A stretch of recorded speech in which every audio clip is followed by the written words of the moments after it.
Stephen, I am very excited to have you on today.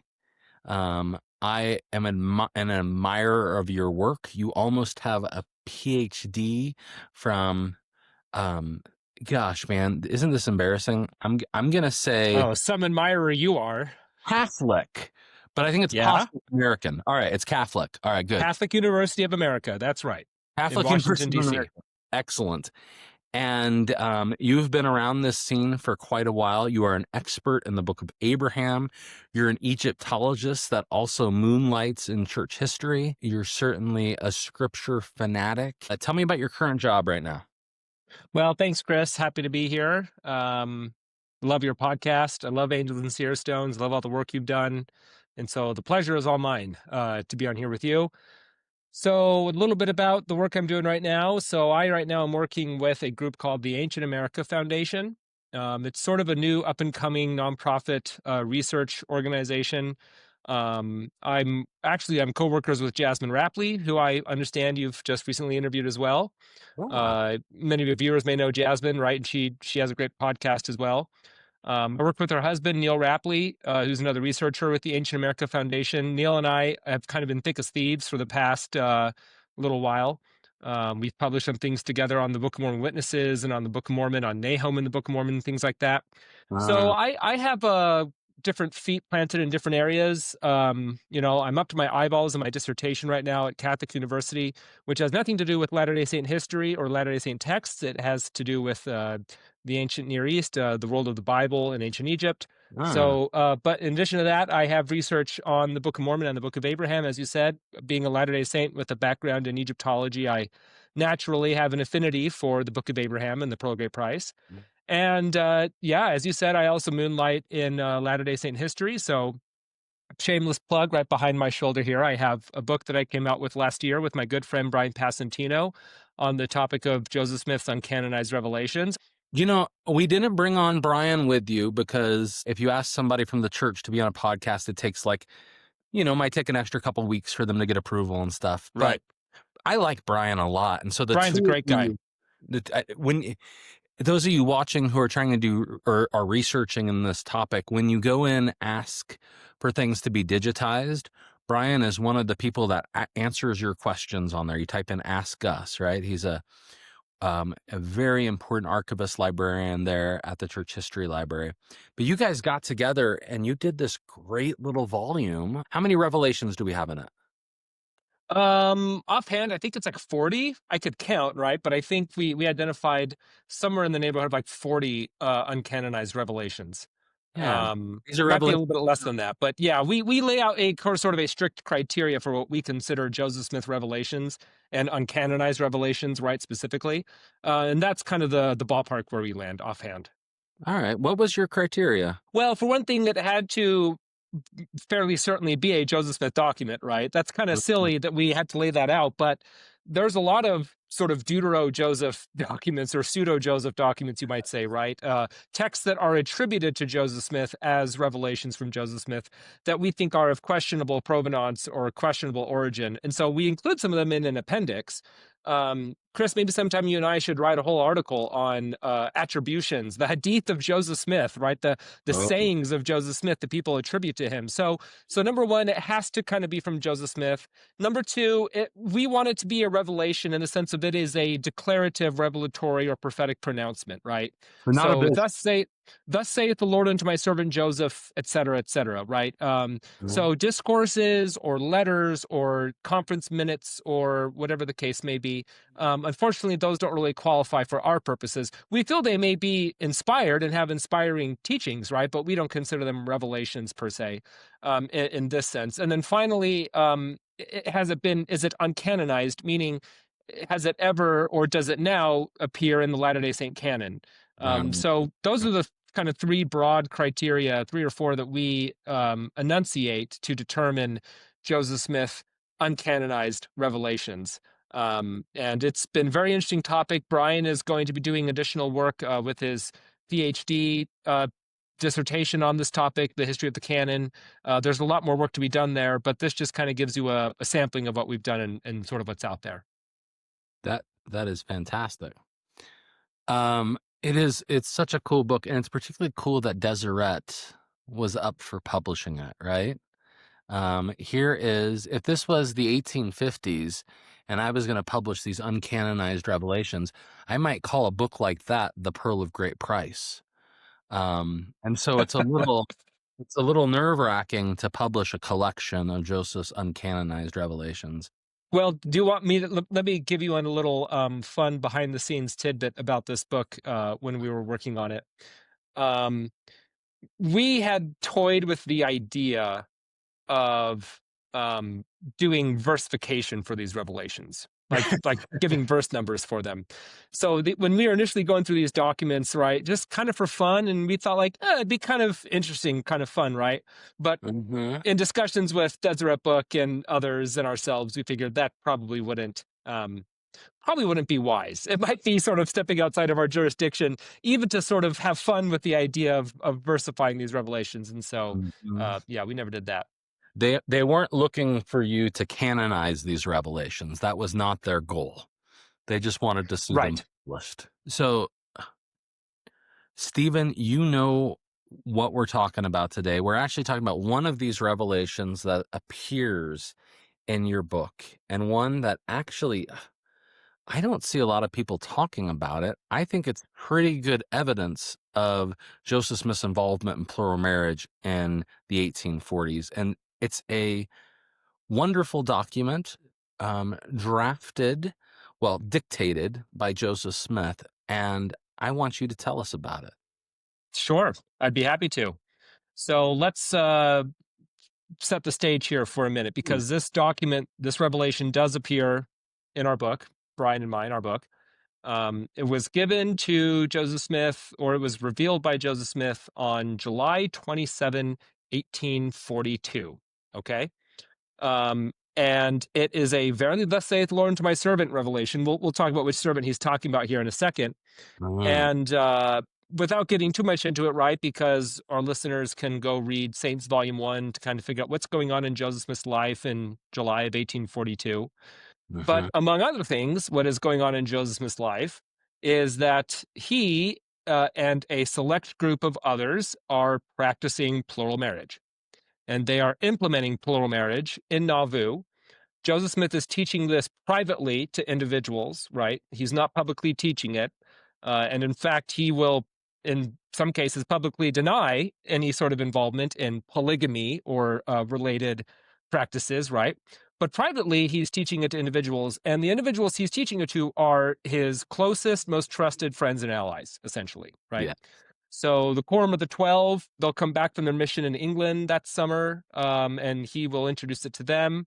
He's going to introduce it to other church leaders that he knows and trusts. And so that's one thing that's happening in the summer of 1842.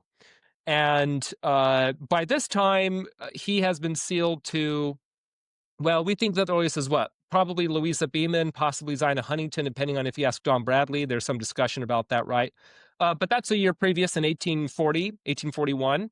So it's not happening for the first time. He's already well underway in practicing plural marriage by the summer of 1842. And this document that appears in the book, it's also, of course, in the Joseph Smith papers, and it's been discussed in other sources as well, but we make an accessible version of it in our book. It is next to Section 132 of the Doctrine and Covenants. It is one of the few contemporary accounts or documents from Joseph Smith that gives us a glimpse into both the theology of plural marriage and also the practice of plural marriage in Nauvoo. And we can take a minute and go through it. I think it'd be worth doing that. So that's what this document is. There's another document in our book. It's a revelation to Nancy Miranda Johnson, who is the wife of, or Hyde, Nancy Miranda Johnson Hyde, who's the wife of Orson Hyde, right? It's a revelation to her that also obliquely touches on plural marriage. Joseph Smith will be sealed to Nancy Hyde as a plural wife, or she'll be sealed to him as a plural wife. So we have that other document from her from around the same time. I think it's January or just, what is it? December 1842, I think, 41. I'd have to double check, but you know, it's also in the Joseph Smith papers. It's there. But this one is explicit. Like, it is explicitly about plural marriage, because the recipient of the revelation is none other than our good friend Bishop Whitney, Newel K. Whitney, and his daughter, Sarah Ann Whitney. We all know Newel K. Whitney from Kirtland, from the Whitney store, right? Joseph Smith arrives in Kirtland. Newel K. Whitney, thou art the man. That whole fun story, right? When he shows up in Kirtland. Yeah, it's that. It's Bishop Whitney who had the store in Kirtland. He will, as I understand, he is the presiding bishop in Nauvoo, and he will play a significant role in Nauvoo as a church leader. He will receive his endowment from Joseph Smith. He will receive his washings and anointings from Joseph Smith. He'll be part of the anointed quorum in Nauvoo, and he will die in 1850. So he's involved throughout Joseph Smith's prophetic ministry. So this is a revelation to Bishop Whitney and to his daughter, Sarah Ann Whitney, who on this date of July 27, 1842, is sealed to Joseph Smith as the plural wife. Later, she will leave affidavits attesting to the sealing and to the date of July of 1842, right? She doesn't leave any accounts of her relationship with Joseph Smith or experience, but she does provide that documentation in the form of affirming that the sealing happened and the date on which it happened, right? So that's what we have. This is our document we can talk about today, or sort of we can highlight today as especially significant. Yeah. Now you were thinking about actually sharing your screen. Let's get into this thing. Before we do, yeah, I'm putting my polygamy skeptic hat on right now. Okay. Okay. I'm going to tell you from the beginning, I don't believe you. I think there's a good chance this is a forgery. Now respond to that. Okay. Well, we can respond to that in a couple of ways. Okay. The first way we can respond to that is the provenance of the document. Okay. And the provenance of the document is that it was with the Whitney family.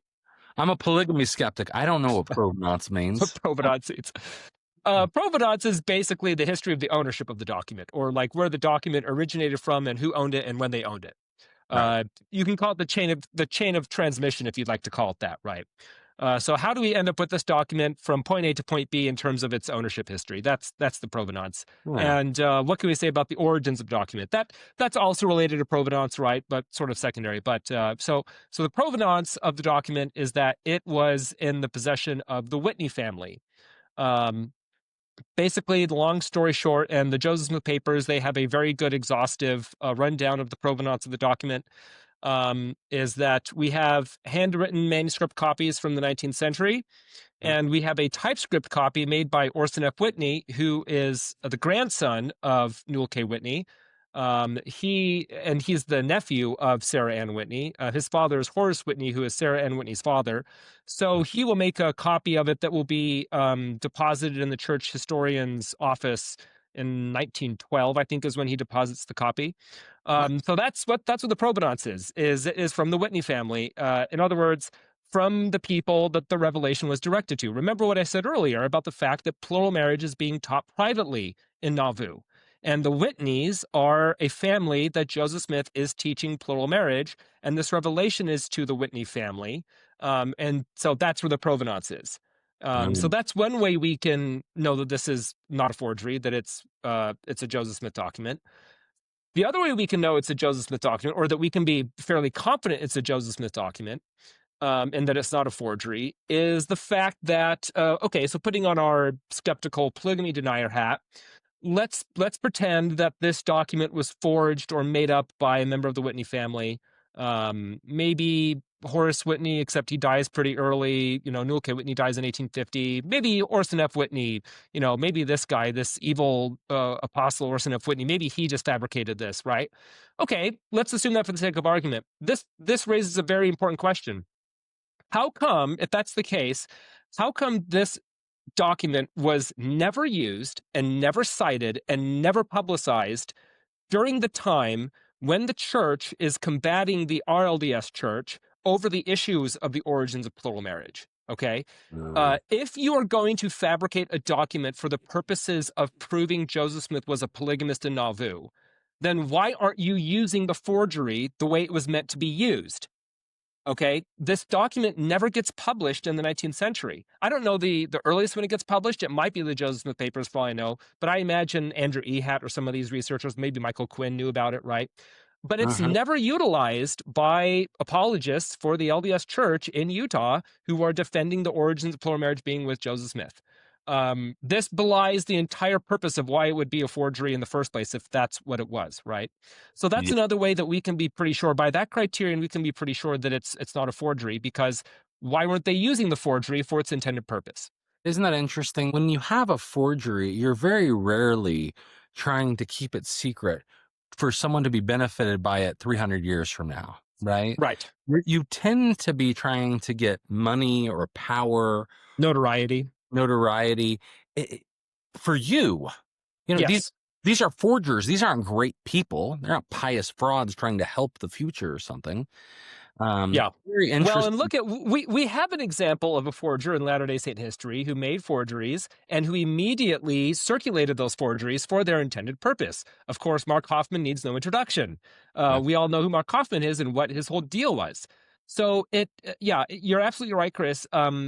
If you're going to forge a thing, why aren't you using it for its purpose? Why are you waiting 150 plus years? Or in the case of, Orson F. Whitney, why are you waiting until 1912 to finally deposit this thing and make it known in the church archives and church records? The best time to do it would have been first of all, maybe in the 1870s, when the RLDS Church is beginning their campaign against the supposed illicit origins of polygamy in Utah with Brigham Young. Or even in the 1880s, during the federal anti-polygamy crusades, it could have been useful at that point to sort of try to show for religious purposes why we practice this or whatever, but they never do that. So that's the second criteria. The third, it's not an infallible reason why, but it's a good reason why we can be pretty sure this is not a later forgery, is that we have other contemporary documents from Joseph Smith. We can go through them if we want to, but they are from Joseph Smith, from Nauvoo, that either seem to be quoting or drawing on language and concepts from the blessing, from the revelation to Newel K, Whitney, and Sarah and Whitney. So this is not a document in isolation. And we can run through the timeline here in just a second if we want, when we look at the documents. But we have other contemporary sources from Nauvoo, including one in Joseph Smith's own handwriting, that appears to be referencing content from the revelation he pronounced for Bishop Whitney and her daughter. Again, it's not foolproof, but it's pretty good, I think, indication that this is also a Joseph Smith document. So when you have these other documents in this little nexus, this little context of July, August 1842, you can kind of see what's going on here. And that supports, or that buttresses, the claim that it's authentic. So there's other reasons we get into, right? You could analyze the contents of the document itself. We don't necessarily have to go too in depth there. But I think it's just worth pointing out that every historian who has looked at the origins of plural marriage and who has looked at this document in particular, there's no question or skepticism or doubt that it's authentic, that it's a Joseph Smith document, right? Again, the provenance is very good. The timing of when it is sort of made known, not necessarily publicized, but when it begins to circulate, that's very good for it being authentic. And the fact that we have other statements from Joseph Smith that appear to be drawing on this document too, that's also a good indication that it is authentic. Yeah. There's some controversy with this revelation, but I also think this revelation is kind of edifying. It has some portions to it that really makes me think, huh. And the first time I saw someone do that, you mentioned, when did this first show up? I saw Michael Marquardt published it back in the 80s.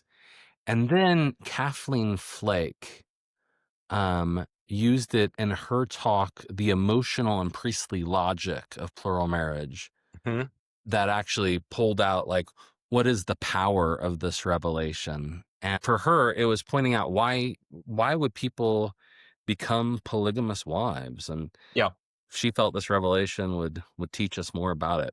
Let's share your screen if you're ready. Yeah, let's look at it here. July 27. Okay, can you see that? Does that look okay? It looks great. I think we look great. So we're going to go with this early handwritten copy of it. We're not sure whose handwriting it is. Presumably it's a member of the Whitney family, right? Could be a child or a grandchild, some member of the Whitney family. But there's multiple versions. If you go on the Joseph Smith Papers website and you look at additional versions, right, they have others here. This version is the one that Orson F. Whitney deposits in 1912 in the church historian's office. But we'll look at this one here. Okay, Wednesday, 27th July 1842. By the way, I checked and confirmed, and yes, that was indeed a Wednesday in July of 1842. So we have the right date there. Verily, thus saith the Lord unto my servant Newel K. Whitney. The thing that my servant Joseph Smith has made known unto you and your family, and which you have agreed upon, is right in mine eyes. What are we talking about here? We're talking about plural marriage. The context of what's happening here and the accounts given by Whitney family members. Remember, Helen Mar Kimball, she's going to marry Horace Whitney, Newel K. Whitney's son. So the accounts we have from other Whitney family members make it clear that the thing that they're talking about is plural marriage. It shall be crowned upon your heads with honor and immortality and eternal life to all your household, both young and old, or old and young, excuse me, because of the lineage of my priesthood, saith the Lord. Okay? I mean, that's pretty solid Section 132 language, right? And concepts right there. It shall be upon you and upon your children after you from generation to generation by virtue of the holy promise, which I now make unto you. Okay, saith the Lord. So we got the preface there. We know, again, the theology here is totally consonant with Section 132. The language even sort of parallels it, and we have the context there. And this Here sounds we go. Go ahead. like born in the covenant language, right? The priesthood will be, yeah, very cool. Right. Okay, moving on. These are the words which you shall pronounce upon my servant Joseph and your daughter Sarah Ann Whitney. Okay, so we have some other indications that Joseph did this in a few other instances. I think reportedly with both Fanny Alger and Louisa Beeman, if I'm not mistaken. We have record of both of them, of Joseph Smith instructing the person performing the sealing what he's supposed to say in the sealing, right? As I understand it. And so we have, here's a nice parallel there as well. Let's keep going. They shall take each other by the hand. Okay, we know from the Utah period, from accounts published by Orson Pratt and others, that this was also the procedure for sealings, both monogamous and plural sealings in Utah. And you shall say, you both mutually agree, calling them by name. Again, this is paralleling what Orson Pratt is describing in the 1850s in The Seer, to be each other's companion, so long as you both shall live, preserving yourselves for each other and from all others, and also throughout all eternity, reserving only those rights which have been given to my servant Joseph by revelation and commandment by legal authority in times past. Okay, so there's a lot going on there, but essentially it's affirming a marriage, right? A sealing marriage between these two individuals, Sarah Ann Whitney and Joseph Smith. I don't know if we need to go in more in depth there, right? There's been lots of discussion about this, but you see, right, as also throughout all eternity. So the sense of eternal marriage, or celestial eternal marriage, is also in the mix here in the equation, and by commandment and by legal authority. Again, in Section 132, right, the first 20 or so verses is going to be a big deal about Joseph Smith famously, right, pronouncing all bonds, contracts, covenants, whatever, that are not done by my authority have no force in the hereafter, and so forth. So this is 1842. We see similar concepts and language happening here. If you both agree to covenant and do this, then I give you, Sarah Ann Whitney, my daughter, to Joseph Smith to be his wife, to observe all the rights between you both that belong to that condition. I do it in my own name and in the name of my wife, your mother, and in the name of my holy progenitors, by the right of birth, which is of the priesthood, vested in me by revelation and commandment and promise of the living God. By the way, it's a little confusing sometimes, some of the language here, because remember, this is the Lord speaking in the first person, but he's telling Newel K. Whitney what he's supposed to be saying in the first person, right? So I do it in my own name, in the name of my wife and your mother, and the name of my holy progenitors, right? This is probably what Newel K. Whitney is supposed to be saying here, right? I don't think it's the Lord saying in the name of my wife or your mother or whatever, right? He's giving away his daughter, huh? This is kind of walking your daughter down the aisle sort of language. Right, exactly. So just be aware of that. Who's speaking, the voice, the third or first person voice or whatever, it can get confusing. But this is Newel K. Whitney, right? I give you to by virtue of our family, our holy progenitors, and so forth. Going on to the second page. invested in me by revelation and commandment and promise of the living God, obtained by the holy Melchizedek, Jethro, and other of the holy fathers. This is tapping into Joseph Smith, like section 107, section 84, this idea of tracing back Melchizedek priesthood lineage, right? This is all consonant with Joseph Smith's teachings. And of the holy fathers, commanding in the name of the Lord all those powers to concentrate you in you and through you to your posterity forever. All these things I do in the name of the Lord Jesus Christ. That through this order, and that order here, this order of marriage, and again, this is probably specifically plural marriage, right? Language like this order of priesthood or order, whatever, in the context of 1842 and 1843, not always, not exclusively, but often it's being specifically talking about plural marriage, right? Again, that's the obvious context here. That he may be glorified, and through the power of the anointing, David may reign king over Israel, which shall hereafter be revealed. Let immortality and eternal life, we're right here, henceforth be sealed upon your heads forever and ever. Again, that's explicit language from section 132, or very close language from section 132. Part in the first resurrection, together with all other blessings now added, right? And then we go on, and then we give some more of this information, right? It's talking about the dating of this. That's, as I understand from the other versions, that's where the blessing ends itself. And then in this manuscript copy, whichever member of the Whitmer family who was copying this adds these added details about that Newel K. Whitney recorded. Other blessings added Sunday, 27th of August, 1842. We actually can pull that up here if we want to. So we have additional blessings. So anyways, punchline is that's the revelation here. It's short and simple, right? Just 2 pages, but it's jam-packed with concepts and language that are convergent with what Joseph Smith is teaching in Nauvoo, with what we see in section 132, with what we see in section 131, with what we see in other discourses Joseph Smith is giving here, right? So I don't know. What else, Chris? Anything else we want to address on this point in particular while we're here with this document? I want to acknowledge just how cool it is for a father-in-law to do the sealing ceremony for his daughter and husband. I know there's all sorts of stuff going on because this is plural marriage and Joseph's marrying his friend and close disciple daughter, but it's really cool. This is a moment where you're performing the ceremony of a family member and you're doing it in your name, that you're responsible for it, and in the name of your wife. I just love that, right? Joseph right around time talks about patriarchal power. That's going on here, right? Yep. Now, why Jethro? What a weird name to throw in there. Well, what do you think? What I think is happening here is that we're tying back into these priesthood lineages that are important in Joseph Smith's theology. And I'd have to go back and see what it's section 84, right, where he gives this priesthood lineage going and sort of explaining where this priesthood comes from. And as I understand it, sort of offhand, Jethro is credited with being the guy who gave Moses his priesthood, right? And that he is after this order of Melchizedek.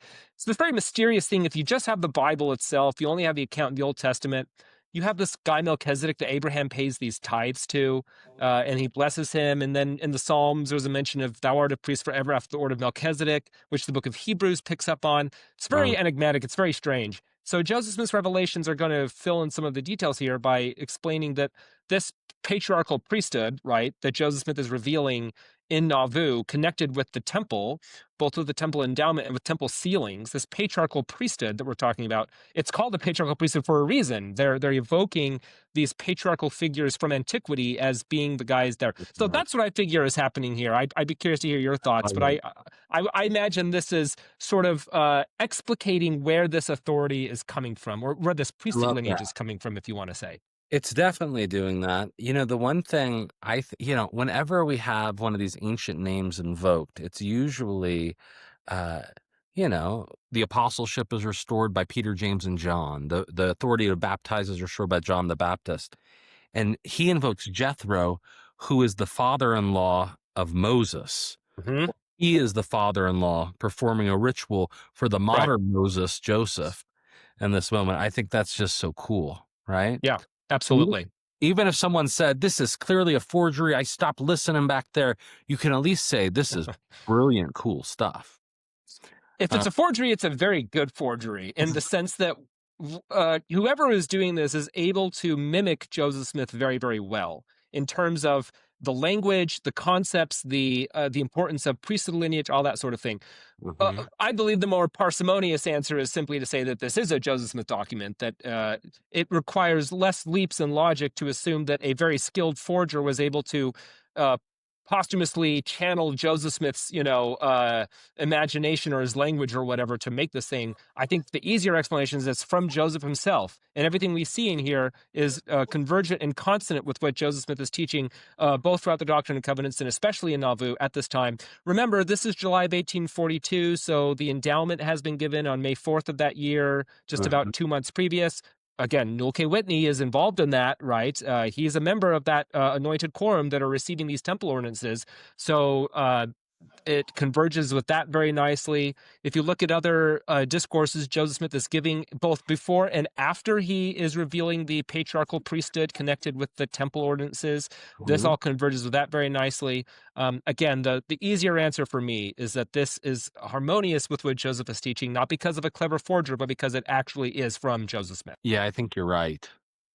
So we go through some other documents here. Let's take a look here for a minute, if it's okay with some other, because I mentioned that this revelation is not given in isolation. So let's look at, for instance, let's look at this letter that Joseph Smith is going to write in August of 1842. Hopefully you can see this here. Yeah, it looks like we have it up. Chris, what is happening in Joseph Smith's life in August of 1842? What can you tell our listeners? Oh, gosh.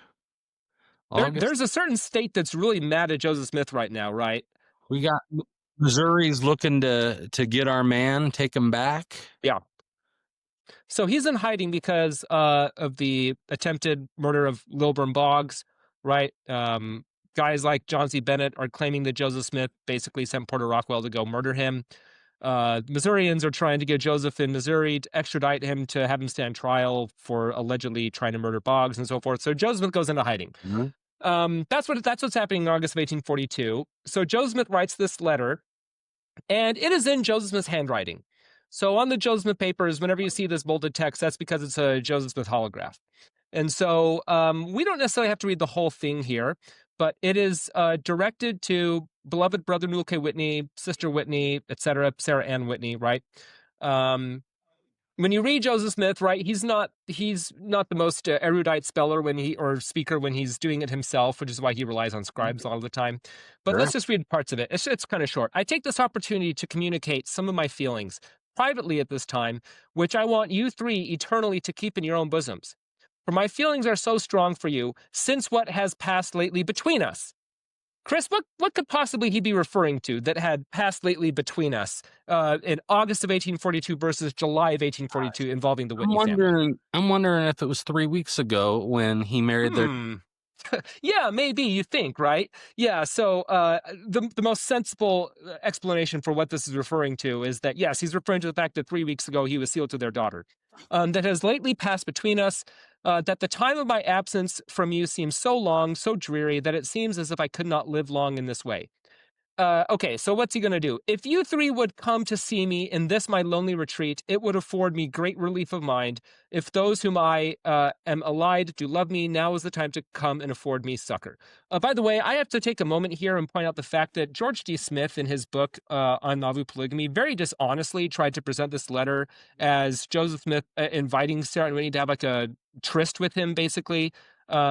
He sort of omitted or sort of buried the fact that he's inviting the entire family to come visit him in hiding, not just Sarah Ann Whitney.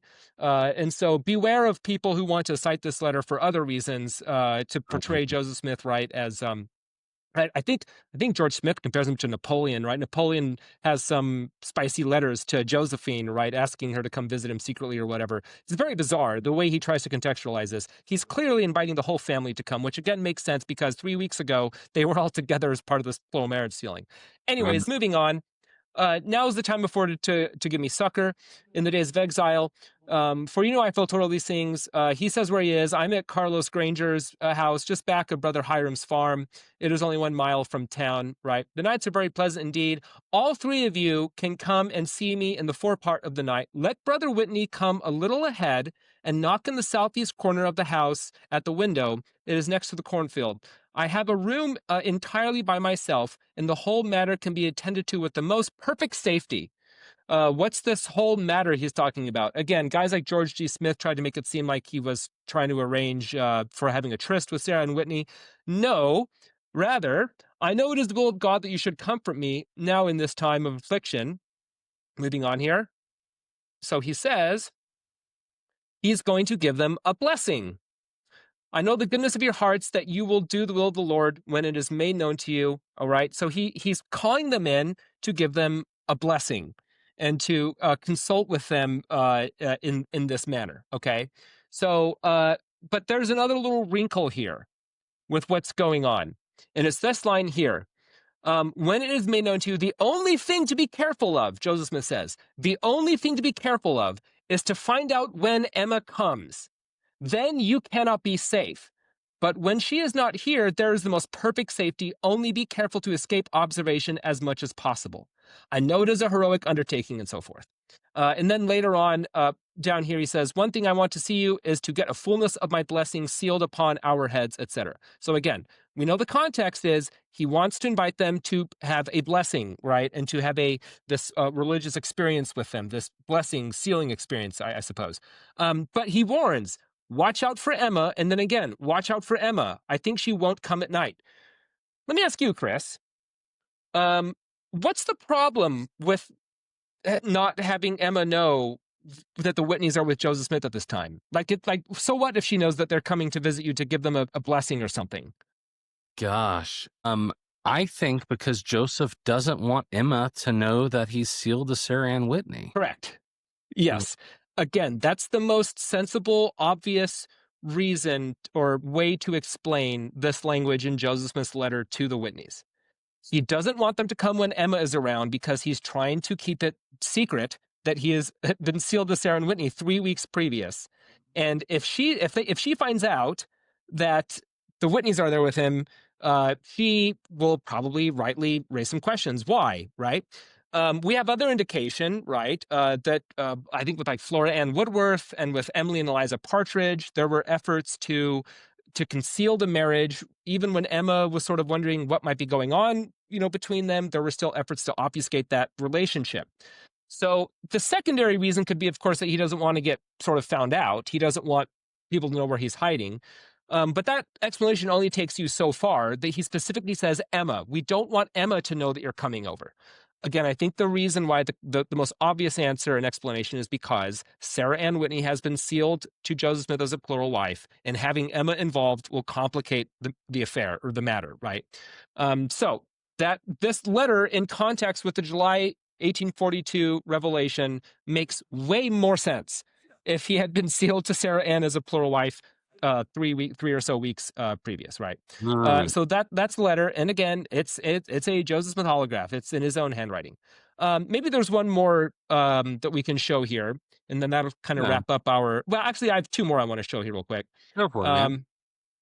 This one I'm just gonna glance over quickly. So in the copy of the July 1842 revelation that I read, at the end of it, it showed right, these additional blessings given to Newel K. Whitney. We have a contemporary documented case for this. Here it is, copied into Joseph Smith's own history, his own contemporary history being kept there in Nauvoo.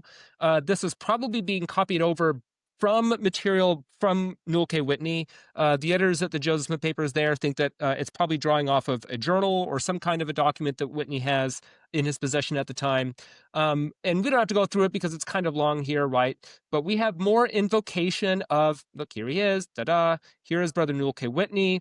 He gets invoked, let the blessings of eternity be crowned upon his head, right? And so forth. So we have this invocation of these blessings again. this is just a quick sidebar to mention again, when I said we have contemporary, what appears to be contemporary reference to or drawing from the language of the Revelation, this is another example of it, besides the letter he also writes to the Whitneys. The last one I'll show here, and then we can resume to our conversation. Yeah. Another Joseph Smith holograph. Ta-da! Here is a blessing to Sarah Ann Whitney, dated March 23rd, 1843. Once again, it's in Joseph Smith's own handwriting. This is a good one. It's nice and short and punchy. We can read together, right?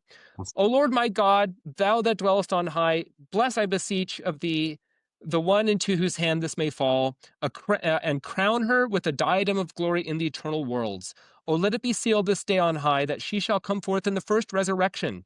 That same language was used in the July 1842 language. To receive the same, and verily it shall be so, saith the Lord, if she remain in the everlasting covenant. Here's this language of everlasting covenant. As the editors and the Joseph Smith papers and others have pointed out, this language of everlasting covenant evolves somewhat in Joseph Smith's lifetime. Initially, it's used to describe things like baptism, right, and receiving the gift of the Holy Ghost. By Nauvoo, it's being linked with both plural marriage and sort of eternal marriage broadly, right? And so if you read section 132, this new and everlasting covenant, quote unquote, as it is described, invokes both the eternity of marriage and also plural marriage, right? To the end also, and all her father's house shall be saved in the same eternal glory. That is language from the 1842 revelation, a year before, where it's specifically you and all your household, Bishop Whitney, will be blessed by this, right?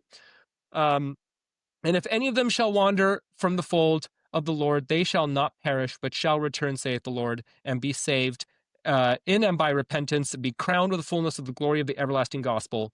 These promises I seal upon all their heads in the name of Jesus Christ, by the law of the holy priesthood, which may or may not, in this instance, be referring to plural marriage. Again, there are times in Nauvoo where, quote, priesthood or this priesthood or whatever is referring to that. Sometimes priesthood is referring to temple ordinances Joseph is referring to, but in any case, these would have been sort of conceptually linked with each other in their minds. And Even that so, amen. language is Joanne right in Whitney. the manuscript, right? The law of the holy Yeah. priesthood. Yeah, Right.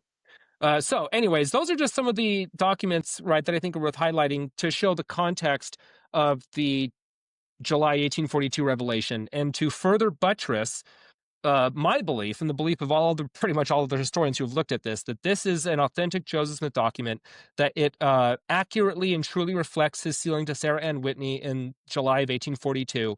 And it makes total sense in that context, and all these other documents make best sense in that context. It's difficult to explain these other documents and the behavior of the Whitney family and Joseph Smith at this time if this was not a plural marriage sealing. And so when you bring these all together, to wrap it all up in a nice little bow, the most parsimonious answer is that these are authentic. This is an authentic Joseph Smith revelation, and that it true and well and actually preserves the fact of his being sealed to Sarah Ann Whitney as a plural wife. I love it. I'm convinced. I think this revelation, so you showed us one, we have the provenance. We also have language from DNC 132 going throughout. We have accompanying manuscripts in Joseph's hand related to the event that's in an unknown hand. And, one of the things I'm excited about is that it's clearly related to sealing, and it calls it the order of the priesthood. Which is one of the things people are really concerned about in section 131, that, wait a second, this order of the priesthood. What a confirmation of all the other material going on. I don't know how people respond to this revelation other than to just kind of be dismissive and say, I don't know the provenance, or don't dig into it. Or even worse, and this is honestly the laziest answer to it. Oh, it's just a forgery. Or Smith Whitney just made it up. Right? Yeah. That's just your get out of jail free card for anything that you don't like. Okay, you can just claim it's a forgery. And I guess technically it's not falsifiable to say it's not. Like, you can't prove that it's not a forgery, right? Or whatever. But that explanation is just lazy and it's cheap. And anybody can use that for any document they just don't like. Oh, it's just a forgery. And as I have gone at pains to do, right, the best explanation is that it's not a forgery for all these reasons we've given, not just the provenance, but these other reasons.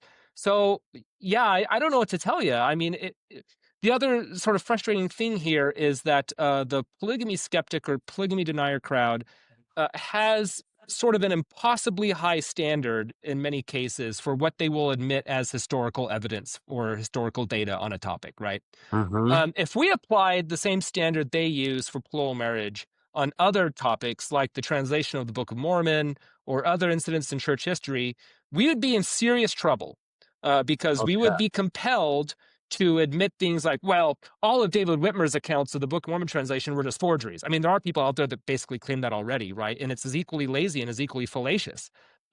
Good, sound historical method does not mean I don't like this document, or it's uncomfortable, or it's weird to me, therefore it's a forgery, or Yeah. this conflicts with my previously held religious convictions or whatever, therefore it's a forgery. No, the threshold for what makes something a forgery, right, is very high. You have to have very clear evidence for it. Just lobbing the accusation out there is not good enough. Let's imagine another scenario where all we had was the manuscript from Orson F. Whitney, right? The manuscript of the Revelation from July 1842. Okay, what you would say as a historian is we have this later document that purports to preserve this blessing and revelation from Joseph Smith in Nauvoo. And we would just have to be satisfied with saying we can't trace its origins any further back than this, than saying that members of the Whitney family claimed it came from Joseph Smith. And in that case, I probably would put it in an appendix in my book and wouldn't feature it in the main body of documents. But for all these other reasons, myself and others are convinced it actually is a Joseph Smith document. The contextual and convergent evidence comes together with it to very strongly indicate it's from Joseph Smith, right? So anyways, apologies for the filibuster here, but all this is to say, you asked, how do these people deal with this? I think the way they deal with it is just sort of through mental gymnastics or through the lazy route out, which is claim it's all just a forgery. They were just making it all up. They're all just lying. Orson F. Whitney, all these guys, right? They were evil liars that just lied all the time. It's like, okay, if that's where we're going to go, then the conversation is over and we can't do actual history. Because then we just hit this brick wall, and where do you go from there? Yeah, that's really important. One more point about this document that you pointed out to me before was that this document responds to a persistent claim that Joseph Smith didn't intend these marriages to be real marriages. They were just eternal sealings. And this document says Sarah Ann Whitney isn't going to marry someone else, right? Right. It's very specific that this is a familial relationship. And even I think that last line implies perhaps a child will come from this, that Yep. David might be born. Is it true Mm-hmm. Sarah Ann Whitney would name 3 of her children David? That's a great question. I don't know. Is that a rhetorical question? Did she in fact name them Um, David? You sounds like you probably already know. I think I know this. Let's stick with me here. Let's family search this, guys. Let's find out if I'm Yeah, correct. I'm And pulling it up right now too. Here we go. Sarah and Whitney, family search. I mean, David P. Kimball is the one that, Okay, here, I'll I have it here right now. I'll share my screen. all right, do it.